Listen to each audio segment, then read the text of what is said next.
अस्सलाम वालेकुम। अॼु जी वीडियो में असीं यूनान जे मशहूरु ऐं महरूफ़ दानिश्वर अरस्तू जा कौल अव्हां जी ख़िदमत में पेश कयूं था।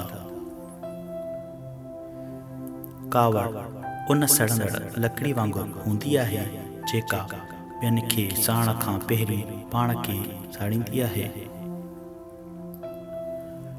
ख़ामोशी सभ खां वधीक आसान कमु ऐं सभ खां वधीक नफ़े वारी आदत आहे। मुश्किलात में घबराइण न घुरिजे। सितारा हमेशह ऊंदा में ई चमकंदा आहिनि। सखी भले मुफ़लिस छो न हुजे, माण्हू उन जी इज़त कंदा आहिनि। बख़ील भले दौलतमंद छो न हुजे, हू माण्हुनि जी दिलनि में इज़त हासिल नथो करे सघे। कावड़ हमेशह बेवकूफ़ी खां शुरू ऐं शर्मिंदगी ते ख़त्म थींदी आहे।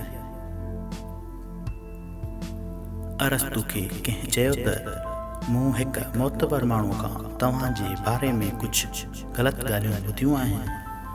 अरस्तू जवाबु ॾिनो त गीबत करण वारो मोतबर कीअं थियो।